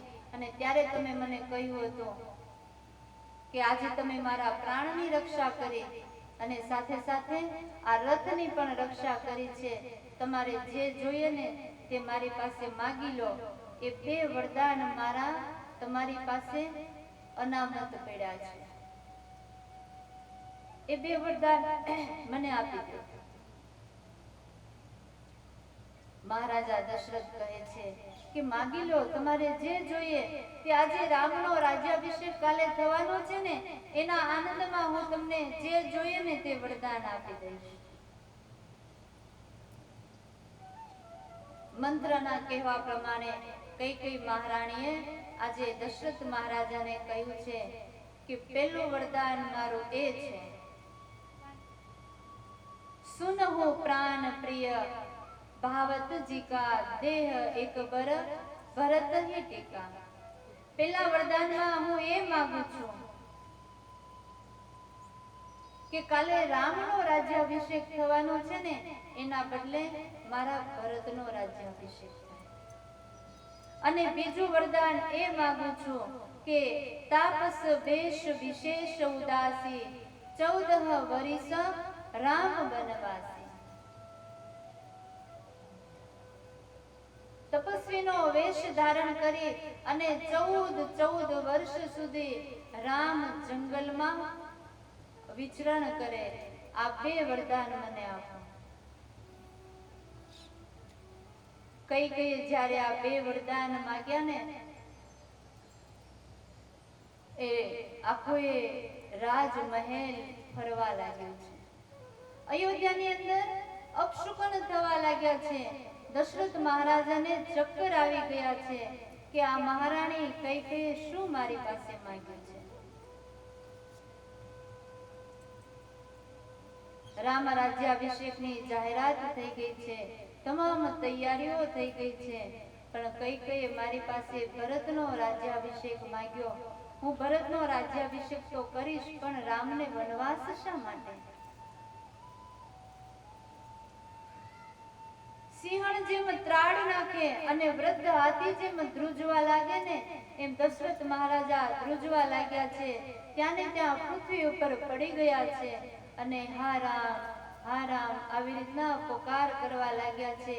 વળી થોડીક શક્તિ ભેગી કરી બેઠા થઈ હાથ જોડી અને કૈકેયી જે ઊભી છે ને, એ કૈકેયીના પગ પકડીને કહે છે કે કૈકેયી, તું કહેતી હોય તો હું ભરતનો રાજ્યાભિષેક અવશ્ય કરી દઈશ, પણ મારા રામને વનવાસ શા માટે? ભરતનો રાજ્યાભિષેક કરીશ ને તો રામ રાજી થશે, એને કોઈ પ્રકારનું દુઃખ નથી, પણ રામને 14 વર્ષ માટે વનવાસ શું કામ? તે રામને વનવાસ આપ્યો છે ને, એમાં તારું હિત નથી. કૈકેયી તું રડી રડીને થાકી જઈશ, છતાંય તારા દુઃખનો અંત નહીં આવે. કૈકેયી તારા સૌભાગ્યને તું ગુમાવી દઈશ. કૈકેયી કહે છે કે મહારાજા, જે વચન માંગ્યા છે ને એ વચન પૂર્ણ કરો. દશરથ મહારાજા કહે છે કૈકેયી, તું આ દુઃખને આમંત્રણ આપે છે. કદાચ તું જો મશ્કરી કરતી હોય ને તો એ તું મને સાચે સાચું કહી દે. મશ્કરી કરવામાં મારા પ્રાણ જતા રહેશે. કૈકેયી કહે છે મહારાજ, એ મશ્કરી કરવાનો સ્વભાવ મારો છૂટી ગયો છે. મેં જે 2 વરદાન માંગ્યા છે ને એ વરદાન મને આપો અને એને સત્ય કરો. દશરથ મહારાજા કૈકેયીના પગ પકડીને કહે છે, કાલે સવારે હું ભરતનો રાજ્યાભિષેક કરી દઈશ, પણ રામના વનવાસ માટે તે જે 14 વર્ષ વનવાસ માંગ્યો છે ને એ વરદાન, એ વચન તું પાછું ખેંચી લે.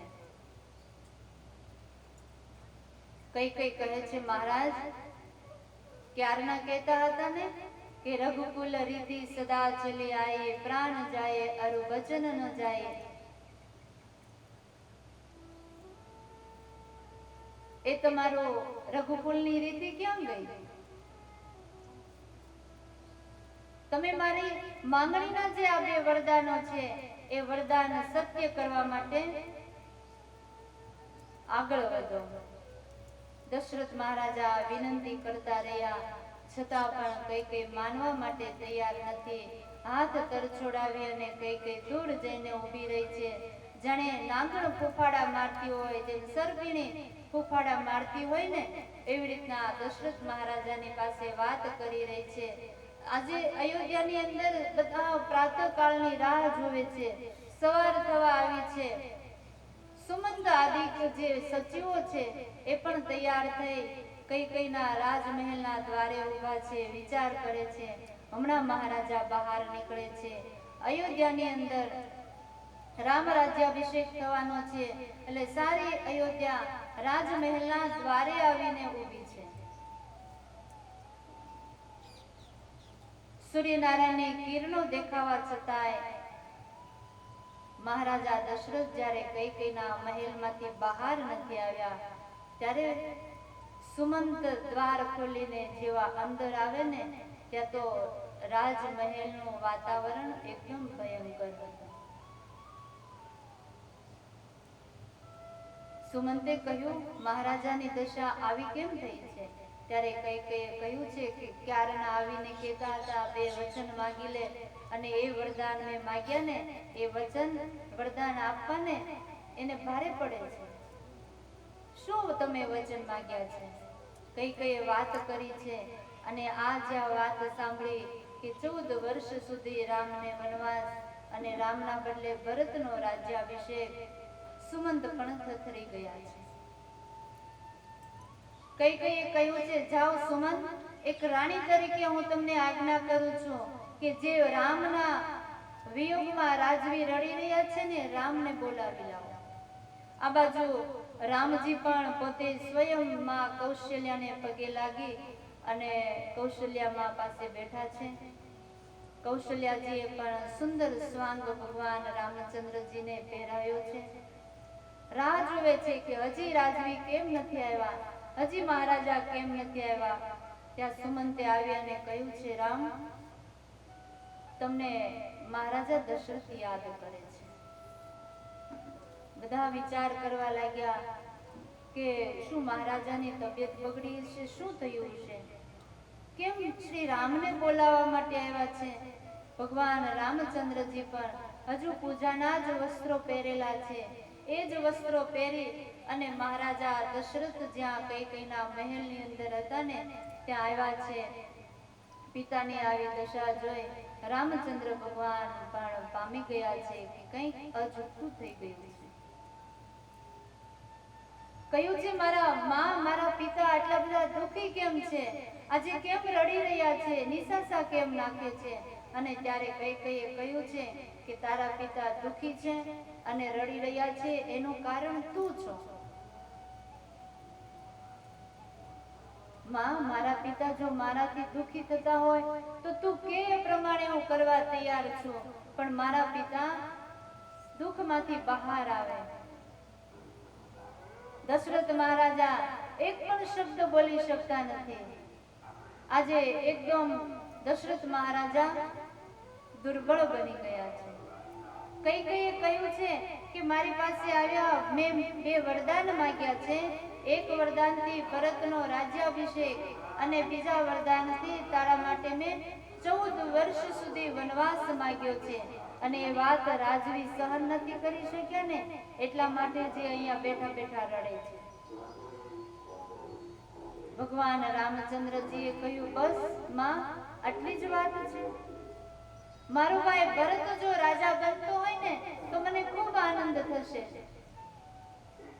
અને 14 વર્ષ સુધી મારા માટે વનવાસ માંગ્યો એ તો મારા માટે આનંદની વાત છે. હું વનવાસ જઈશ, ઋષિ મુનિઓને મળીશ, અને હું ઋષિ મુનિઓને મળીશ ને એમની પાસેથી હું જ્ઞાન પ્રાપ્ત કરીશ. આવી રીતના જ્યારે રામચંદ્ર ભગવાને વાત કરી છે, કથા તો બહુ મધુર છે, પણ આપણી પાસે હવે કથાની પૂર્ણાહુતિ કરવા માટેનો સમય પણ થઈ ચૂક્યો છે. રામચંદ્ર ભગવાનને વનવાસ થયો છે. આ વાત સાંભળી સારી અયોધ્યાની અંદર જે આનંદ ઉત્સાહ હતો ને એ સાવ ઓસરી ગયો છે. દીપકોની જે દીપમાળા પૂરવામાં આવી હતી એ લોકોના નિશ્વાસથી બુઝાવા લાગી છે. લોકો રડવા લાગ્યા છે. તમામ અયોધ્યાવાસીઓએ નક્કી કર્યું છે કે રામ જો વનમાં જતા હોય તો અમે પણ અયોધ્યા રહેવા માટે તૈયાર નથી. સીતાજી પણ શ્રી રામની સાથે વનવાસ જવા માટે તૈયાર થયા છે. લક્ષ્મણજી પણ સાથે જવા તૈયાર થયા છે. માં કૌશલ્યા, સુમિત્રાજી રડી રહ્યા છે. દશરથ મહારાજા એટલા બધા દુર્બળ બની ગયા છે કે એક શબ્દ પણ બોલી શકતા નથી. રામની સાથે લક્ષ્મણ અને સીતાજી જંગલમાં જઈ રહ્યા છે, વનવાસમાં જઈ રહ્યા છે. આ વાત સાંભળી દશરથ મહારાજા પૃથ્વી ઉપર મૂર્છા ખાઈને વળી પાછા ઢળી પડ્યા છે. જાનકીજી, લક્ષ્મણજી અને શ્રી રામ જ્યારે પગે લાગવા માટે આવ્યા છે ત્યારે દશરથ મહારાજાએ જાનકીની સામે હાથ જોડીને કહ્યું છે, દીકરી, જનક મહારાજાએ તને એટલા લાડ પ્યાર આપ્યા છે કે તને પૃથ્વી ઉપર પગ મૂકવા નથી દીધો. જનક મહારાજાને મેં વચન આપ્યું છે કે આ તમારી પુત્રીઓને હું પ્રાણ સમાન કરીને રાખીશ. તો આજે તું રામની સાથે વનમાં જઈશ, કોઠા બોરા ખાવા પડશે. મારી એક વિનંતી છે, તું રોકાઈ જા. હું પ્રાણ સમાન તારું જતન કરીશ. તારી ઈચ્છા હશે તો હું તને જનકપુર મૂકી જઈશ. તું મારી સાથે અહીંયા રહે. ખૂબ વિનંતી કરી છતાં પણ પતિવ્રતા ધર્મનું પાલન કરવા માટે સીતાજી ભગવાન શ્રી રામચંદ્રજીની સાથે વનવાસ ગયા છે. સારી અયોધ્યા ભગવાન શ્રી રામચંદ્રજીની સાથે વન તરફ પ્રયાણ કર્યું છે. દશરથ મહારાજાએ સુમંતને કહ્યું છે, સુમંત, મારો જે સોનાનો રથ છે એમાં રામ, લક્ષ્મણ અને સીતાને બેસાડી તમસા નદીના કિનારે ફેરવી અને પાછા લાવજો. રામે આ પૃથ્વી ઉપર પગ નથી મૂક્યો અને એ રામને હું કેવી રીતના વનવાસ મોકલું? તમસા નદીના કિનારે સારી અયોધ્યાની સાથે ભગવાન શ્રી રામચંદ્રજી રોકાયા છે. પ્રભુએ વિચાર કર્યો કે 14 વર્ષ સુધી વનવાસની અંદર રહેવાનું છે. જો આખી અયોધ્યા અમારી સાથે હશે તો હું લોકોને કેવી રીતના સાચવી શકી? જંગલમાં રહેનારા જે યોગીઓ છે એમને પણ લોકોથી ત્રાસ થાય, એટલા માટે સારી અયોધ્યાની પ્રજા જે ત્યાં સૂતી હતી ને ત્યાં જ સૂતી રાખી અને પ્રભુ આગળ વધ્યા છે. આગળ જતા ગુહ રાજાને મળ્યા છે. ગુહ રાજા દ્વારા ગંગા નદીને સામે કિનારે જવું છે. કેવટને પૂર્વ જન્મનું જે વરદાન આપ્યું હતું એ વરદાનને સત્ય કરવા માટે પરમાત્મા કેવટની નાવમાં બેઠા છે. ભગવાન શ્રી નારાયણ ક્ષીર સમુદ્રને વિશે શેષ નાગ પર શૈયા કરીને પોઢ્યા હતા અને એ જ વખતે એ સમુદ્રમાં રહેનારો જે કાચબો હતો ને એ કાયમ માટે પરમાત્માના દર્શન કરે, મનમાં ઈચ્છા રાખે કે પરમાત્માના ચરણારવિંદમાં મારું મસ્તક મૂકી અને મારે નમસ્કાર કરવા છે, તેમજ મારી જીભથી પરમાત્માના ચરણારવિંદ ચાટવા છે. એક દિવસ જોયું શેષ નારાયણ પણ આંખો બંધ કરી અને પરમાત્માનું ભજન કરે છે. લક્ષ્મીજી પરમાત્મામાં લીન બની અને પરમાત્માના ચરણ દબાવે છે.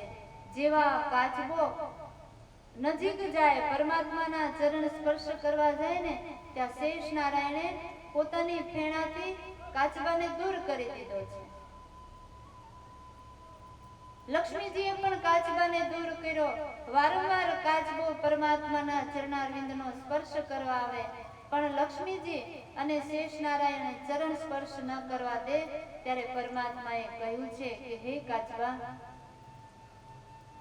તું ક્ષીર સમુદ્રના કિનારે રહી 1000 વર્ષ સુધી તપ કરીશ ને પછી તને મારા ચરણારવિંદનો સ્પર્શ કરવાનો લાભ પ્રાપ્ત થશે.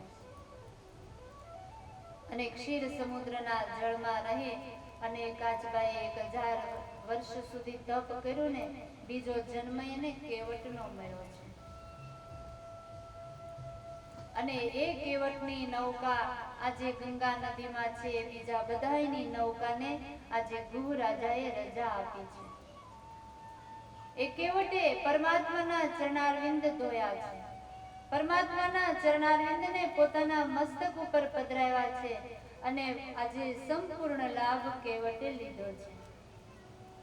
કેવટ દ્વારા ગંગા પાર કરી પરમાત્મા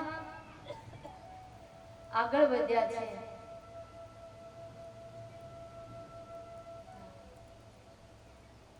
પરમાત્મા આજે ચિત્રકૂટ પધાર્યા છે. ચિત્રકૂટની અંદર આવી ઋષિ મુનિઓને મળી અને એ ચિત્રકૂટના જંગલોમાં નિવાસ કર્યો છે. ભગવાન રામચંદ્રજી, સીતાજી, લક્ષ્મણજી ચિત્રકૂટમાં નિવાસ કરીને રહ્યા છે.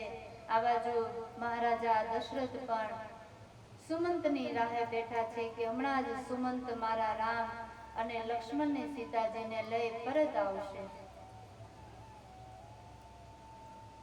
ગંગા નદીના સામે કિનારે પહોંચ્યા પછી ભગવાન શ્રી રામે સુમંતને પણ રજા આપી અને કહ્યું છે કે સુમંત, હવે અમે આગળ વધશું, આપ અયોધ્યા પરત જાઓ, પિતાજીનો ખ્યાલ રાખજો અને મારા પ્રણામ કહેજો. સુમંત અયોધ્યા આવ્યા ને અને અયોધ્યા આવ્યા પછી દશરથ મહારાજાને ખ્યાલ આવ્યો કે શ્રી રામ, લક્ષ્મણ અને સીતાજી કોઈ પરત નથી આવ્યા. 14 વર્ષ સુધી મારે રામનો વિયોગ સહન નથી કરવો. હે રામ, હે રામ, હે રામ, આવી રીતના 6 વાર રામ રામ રામ કરતા કરતા દશરથ મહારાજાએ રામના વિયોગમાં પોતાના પ્રાણને છોડી દીધા છે. દશરથ મહારાજાનો પ્રાણ પંખીરું ઉડી ગયું છે. દશરથ મહારાજાના શરીરને સાચવવામાં આવ્યું છે. ભરત અને શત્રુઘ્ન મામાની ઘેર છે. શ્રી રામ અને લક્ષ્મણ વનમાં છે. ભરત અને શત્રુઘ્નને સમાચાર મોકલવામાં આવ્યા છે. અયોધ્યા આવ્યા પછી ખ્યાલ આવ્યો કે મારી માં અને મંથરા બંને સાથે મળી અયોધ્યાની દશા ફેરવી દીધી છે. ખ્યાલ આવ્યો છે કે મારી માતાએ મારા માટે રાજ્ય અને મારા ભાઈના માટે 14 વર્ષનો વનવાસ માંગ્યો છે. પિતાજીનું મૃત્યુ થયું છે. આ અસહ્ય દુઃખ ભરતજી સહન કરી નથી શક્યા. મૂર્છા આવી ગઈ છે, પણ છતાંય ધૈર્ય ધારણ કરી પિતાજીના દેહનો અગ્નિ સંસ્કાર કર્યો છે અને રામને મળવા માટે ચિત્રકૂટ જવા માટે અયોધ્યાના સમાજની સાથે ચિત્રકૂટ પધાર્યા છે. ગુહ રાજાની સાથે ચિત્રકૂટ આવ્યા પછી ભરતજીએ, વશિષ્ઠ ગુરુએ, જનક મહારાજાએ શ્રી રામને ઘણું સમજાવ્યા છે, છતાં પણ રામ અયોધ્યા પરત નથી આવ્યા. ભરતજીને પોતાની પાદુકા આપી છે. એ પાદુકા પોતાના મસ્તક ઉપર પધરાવી ભરતજી અયોધ્યા આવ્યા છે અને અયોધ્યાની રાજ્ય ગાદી ઉપર એ પાદુકા પધરાવી છે અને ભરતજી નંદીગ્રામમાં જઈ અને ત્યાં નિવાસ કર્યો છે. જંગલની અંદર જઈ અયોધ્યાની બહારના જંગલોમાં નિવાસ કરી અયોધ્યાની પ્રજાને કહ્યું છે કે જેને પણ કંઈ પણ કામ હોય ને એ નંદીગ્રામમાં આવજો, હું ત્યાં તમારું અવશ્ય કામ કરીશ, પણ મારા રામ જો વનમાં રહેતા હોય તો હું અયોધ્યામાં ન રહી શકું. આવી રીતના જ્યારે અયોધ્યાની અંદર શાસન ચાલી રહ્યું છે, ચિત્રકૂટની વિશે માં તેમજ ભાઈઓ અયોધ્યાનો સમાજ મળ્યો એટલે પ્રભુને અયોધ્યાની યાદ આવે છે. એટલે 1 વર્ષ સુધી ત્યાં નિવાસ કરી અને પરમાત્મા આગળ જવા માટે વિચારે છે. એ વનની અંદર વિચરણ કરતા કરતા ભગવાન શ્રી રામ પંચવટી પધાર્યા છે. દંડકારણ્યમાં નિવાસ કર્યો છે. દંડકારણ્યમાં આવ્યા પછી સુંદર એક આશ્રમ બનાવી અને વર્ષો સુધી ત્યાં નિવાસ કરવો છે આવો સંકલ્પ કરી અને પરમાત્મા ત્યાં પંચવટીમાં રોકાયા છે. ઋષિ મુનિઓની સાથે પરમાત્મા ખૂબ આનંદથી રહે છે. ઋષિ મુનિઓના જે દુઃખ હોય એને દૂર કરે છે. સમય પછી સમય જવા લાગ્યો. શૂર્પણખાનો ત્રાસ વધવા લાગ્યો છે. શૂર્પણખાને નિમિત્ત બનાવી ખરદૂષણનો વધ કર્યો છે. શૂર્પણખાએ પછી રાવણને પાસે જઈ અને પોતાની વ્યથા કહી છે. ત્યારે રાવણે સીતાજીનું રૂપ જોઈ સીતાજીનું હરણ કર્યું છે અને સીતાજીના હરણ થવાથી પરમાત્મા બહુ દુઃખી થયા છે. ભગવાન શ્રી રામ સીતાજીની શોધ કરતા કરતા શબરીજીના આશ્રમે આવે છે. વર્ષો સુધી આરાધના કરી રહ્યા છે શબરીજી. મતંગ ઋષિના શિષ્યા છે. એક ભીલ રાજાની કન્યા છે. લગ્ન નિમિત્તે જે પશુઓ લાવવામાં આવ્યા હતા અને એ પશુઓની કિકિયારીઓ શબરીજી સહન નથી કરી શક્યા. વિચાર કર્યો કે મારી જાન આવે અને એ જાનની મિજબાની કરાવવામાં અનેક પશુઓને મારી નાખવામાં આવશે. હું જ અહીંથી ભાગી જાઉં તો મારી જાન જ ન આવે. રાત્રિના સમયે પિતાના ઘરનો ત્યાગ કરી શબરી મતંગ ઋષિના આશ્રમમાં આવ્યા છે. ગુરુની સેવા કરે છે. ગુરુના શિષ્યોની પણ સેવા કરે. મતંગ ઋષિને કહ્યું છે કે ગુરુદેવ મને કોઈ એવો મંત્ર આપો કે મંત્ર દ્વારા હું ઈશ્વરની આરાધના કરી શકું. કોઈ એવો મંત્ર તમારા જીવનની અંદર રાખજો કે જે મંત્ર દ્વારા તમે શ્વાસોશ્વાસ ઈશ્વરની આરાધના કરી શકો, પણ એક જ મંત્ર રાખો. મતંગ ઋષિએ કહ્યું છે કે હે પુત્રી, તું શ્રી રામ શ્રી રામ શ્રી રામ આ મંત્રનો જાપ કરીશ ને, તને અવશ્ય શ્રી રામના દર્શન થશે અને તારે રામને ગોતવા નહીં જવું પડે. આ રામના નામે કરી અને રામ ખેંચાય તારી પાસે આવશે. ગુરુદેવની આજ્ઞા પ્રમાણે શબરીજી શ્રી રામનું ભજન કરે છે.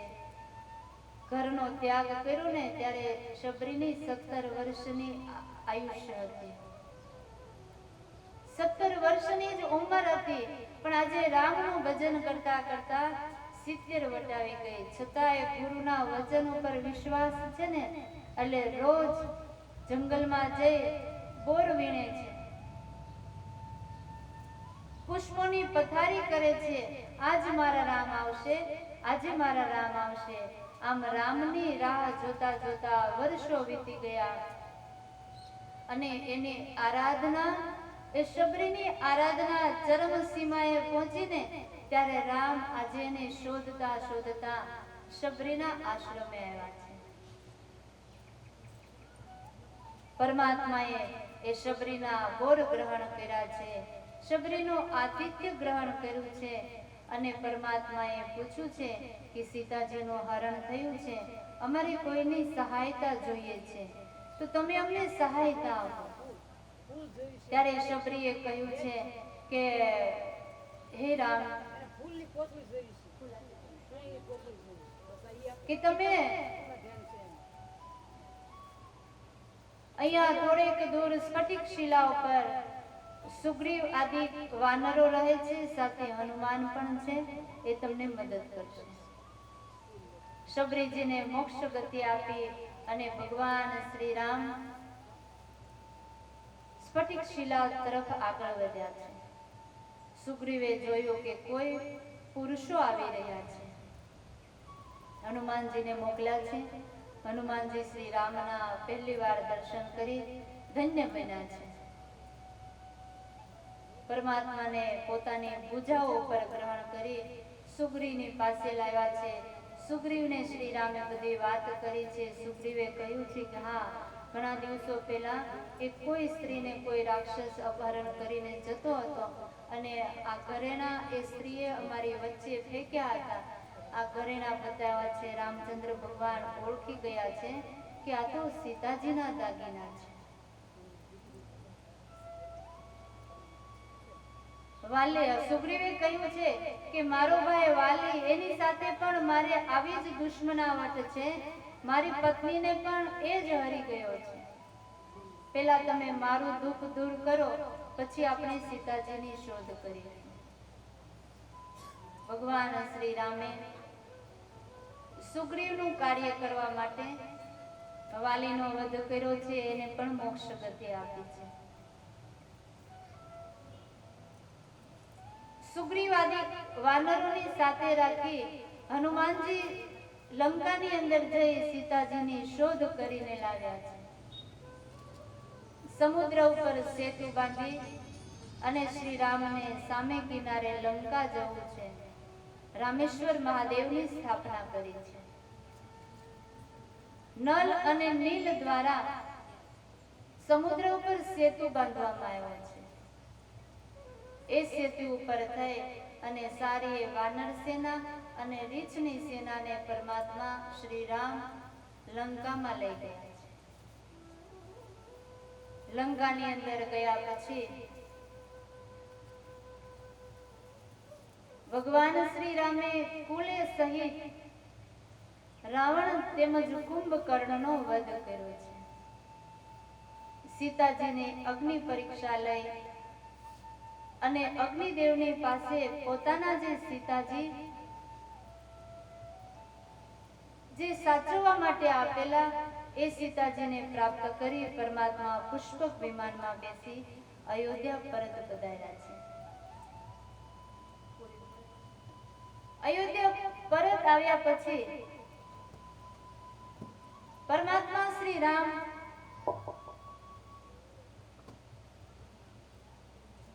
આજે વિચાર કરે છે કે કે મારે અયોધ્યાની પ્રજાને હવે સુખી કરવી છે. અયોધ્યાની પ્રજાને સુખી કરવા માટે પરમાત્માએ રાજ્ય ગાદી ગ્રહણ કરી છે. રાજ્ય ગાદી પ્રાપ્ત કર્યા પછી પરમાત્મા અયોધ્યાની પ્રજાને સુખી કરે છે. આ બાજુ અહીંયા આપણે રામાયણ, જે રામચરિતમાનસ તેમજ વાલ્મીકી રામાયણ, આ બંનેને વંદન કરી આપણી કથાને અહીંયા આપણે પૂર્ણાહુતિ કરીએ છીએ. પરમાત્મા ભગવાન શ્રી રામની કૃપાથી આપણે 7 દિવસ પરમાત્માની કથા સાંભળી છે. ખૂબ આનંદ પ્રાપ્ત કર્યો છે. ભગવાનને વિશે આપણે બધાએ સાથે બેસી અને પ્રીતિ કરી છે. ભગવાનના લીલા ચરિત્રો જેવા છે કે જેનાથી જીવાત્માને પરમ આનંદની પ્રાપ્તિ થાય છે. ભગવાનના લીલા ચરિત્રોમાં જ જીવાત્માનું સુખ સમાયેલું છે. જીવનની અંદર એવું આપણે જીવન જીવીએ કે ભગવાન શ્રી રામે મર્યાદા પૂર્વક જીવન જીવતા કેટલું બધું કષ્ટ આવ્યું છતાં પણ પોતાની મર્યાદા ચૂક્યા નથી. પોતાના પરિવારમાં કેવી રીતના રહેવું, બધાને કેટલું મહત્વ આપવું, એ ભગવાન શ્રી રામચંદ્રજીએ પોતાના જીવન દ્વારા આપણને શીખવ્યું છે. ભગવાન સ્વામિનારાયણ પણ કહેતા કે સમાજની અંદર રહેવું હોય ને તો ઘણો બધો ઘસારો સહન કરવો પડે છે. તો એ સહન કરીને પણ પોતાના ધર્મની અંદર જીવવું. 7 દિવસ ભગવાનનું સાનિધ્ય મળ્યું.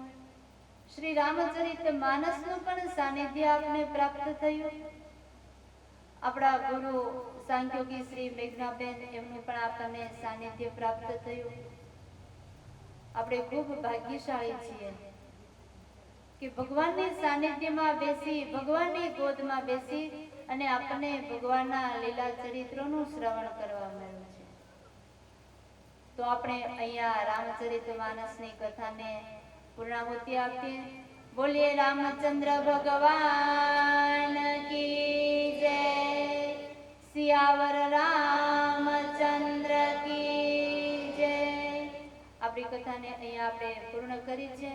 તો હવે આરતીની તૈયારી કરજો. જે બહેનોના અહીંયાથી નામ લેવામાં આવે, ખાસ કરીને મંડળની અંદર જે બહેનો છે એ બહેનોએ બધાએ આજે આરતી ત્યાં ને પોતાની જગ્યાએ જ બેઠા બેઠા બધાએ આરતી કરવાની છે. કારણ કે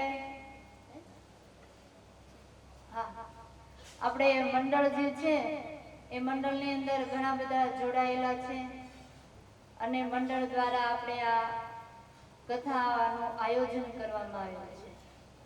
એટલે મંદિરે જે કાયમ માટે આવતા હોય, મંડળમાં હોય, સભાની અંદર બધા આવતા હોય, બધાને લાભ લેવાનો છે.